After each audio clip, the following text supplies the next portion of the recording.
Walang utang na loob, walang konsensya. Ito po yung mga nakakibingi. Masakit pakinggan kung ikaw ay talagang may konsensya. Na mga taguri at tawag po sa Pangulo ng Pilipinas, walang iba kundi si Bongbong Marcos, BBM, BBM o Dayunyor, mga kaibigan.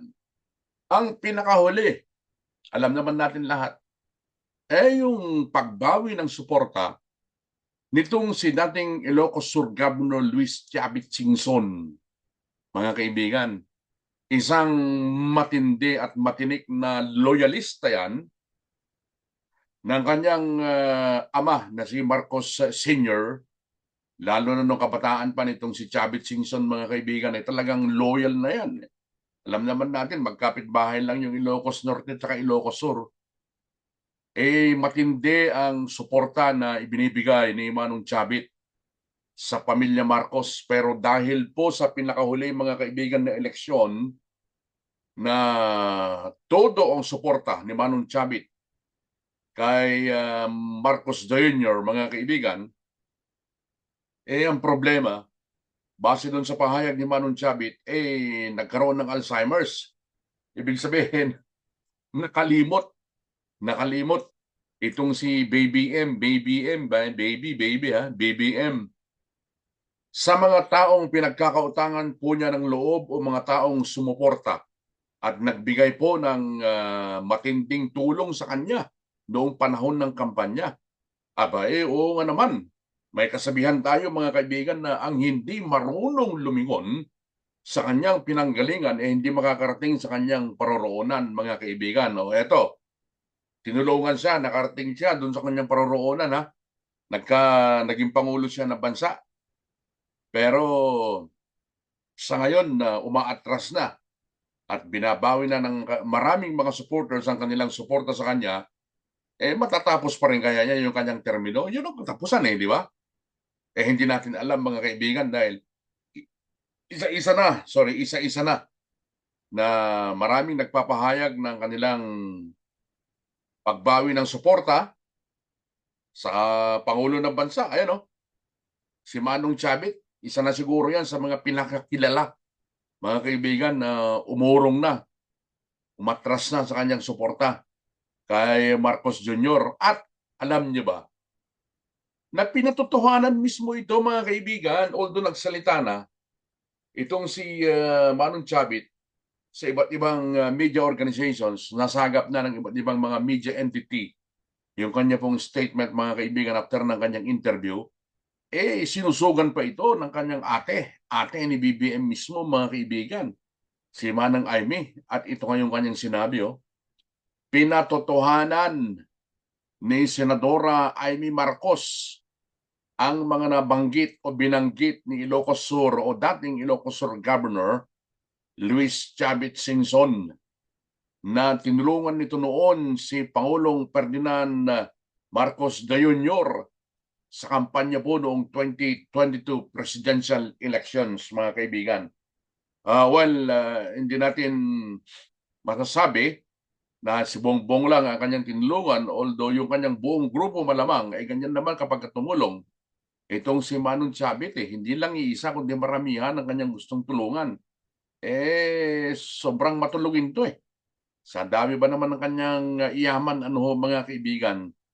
Ayon pa rin kay Senadora Aimee, naku po, siya na ang nahihiya, mga kaibigan. Hiyang-hiya na itong si Manang Aimee. Hindi na yung mismong tinulungan ang nahihiya. Di ba? Si Manang Aimee ang nahihiya, mga kaibigan. Hiyang-hiya na siya kay Manong Chavit dahil sa lubos at walang humpay ang ginawang pagtulong niya sa kanyang kapatid noong nakalipas na halalang pampanguluhan, mga kaibigan. Ibig sabihin ni Manang Aimee, hindi man nila nilalapitan o hindi man sila nanghihingi ng tulong kay Manong Chavit, kusa itong tumutulong dahil loyal siya sa pamilya. Simula pa dun sa kanyang tatay, alyado na siya. Magkapit-bahay lang sila. Parehong Ilocano. mga kaibigan. Pero dahil sa ginawang ito ng The Junior na to, mga kaibigan, na sinasabing walang utang na loob, si Manang Aimee na yung hiyang-hiya. Dahil pinatunayan niya na lubos at walang humpay ang ginawang pagtulong sa kanyang kapatid ni Manong Chavit nung nakaraang halalang pampanguluhan. Tila hindi anya nag-iisa. Ayan o. Tila hindi anya nag-iisa itong si Manong Chavit dahil yun din anya ang sentimiento ng nakararaming Ilocanong loyalista. Yan o, sinabi niya. Sinabi ko na kanina, di ba? Hindi lang si Manong Chavit ang nais umatras na sa pagsuporta kay Marcos Jr., kundi marami pang mga Ilocano, mga loyalista ang nangihinayang. Sinasabi ko na po sa inyo noon, pa di ba? Mga kaibigan, na hindi lahat ng mga nakatira sa norte, hindi lahat ng mga Ilocano ay pabor kay BBM. Hindi ho, mga kaibigan. Kaya yung sinasabi nila noon, kampanyahan noon na Solid North, and there's no more Solid North. Those were the days. There's no more Solid North, mga kaibigan. Ano? Pinunto pa nitong si Senadora Aimee na ang mga turo ng yumaong ama na si dating Pangulong Ferdinand Edralin Marcos Sr. na tumanaw ng utang na loob at iyon ang kanyang hindi makakalimutan sa mga nagmamahal sa kanila maliban dun sa kanyang kapatid na Pangulo ngayon, mga kaibigan. Ibig sabihin, ni Manang Aimee, itinuro yan yung pagtanaw ng utang na loob sa kanila ng kanilang ama. Nung sila ay mga bata pa.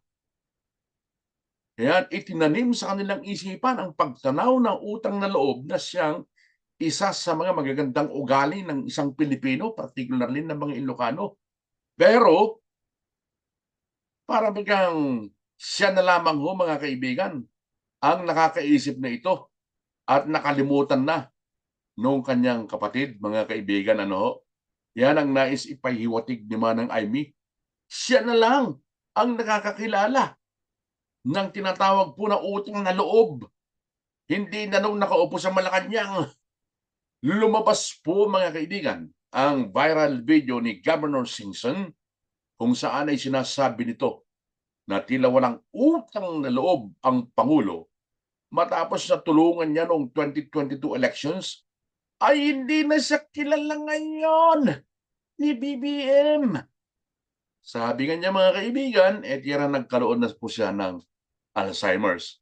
Tayo ho ba kumbaga masusurprise pa, masusurpresa pa sa ganitong pangyayari? Itong nakalipas po na mga buwan, isang indikasyon lamang ho yan na walang utang na loob itong ating Pangulo.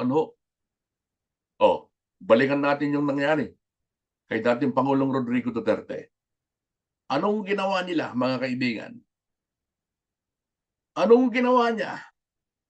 Hinayaan ang mga alipores ng sino mang alipores ng kadiliman na arestuhin ang dating Pangulong Rodrigo Duterte at tuluyang dalhin diyan po naman sa International Criminal Court sa The Hague, sa Netherlands, kung saan hanggang ngayon nariyan pa rin po siya, mga kaibigan.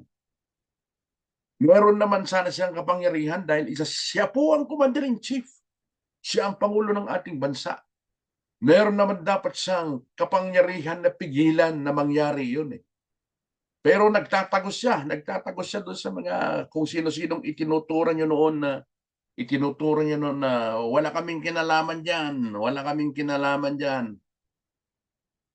Pero nabuking sa mga bandang huli, mga kaibigan, investigasyon ng Senado. Pinatawag ng kanyang kapatid mismo na si Madam Aimee Marcos kung sino yung core group na nagplano, mga kaibigan, para po hulihin ng dating Pangulo at eventually ay madala dyan po sa Netherlands, mga kaibigan. So, napakapangit po ng imahen ng ating kasalukuyang Pangulo. Si Manong Chavit mismo na ang nagsabi, walang utang na loob.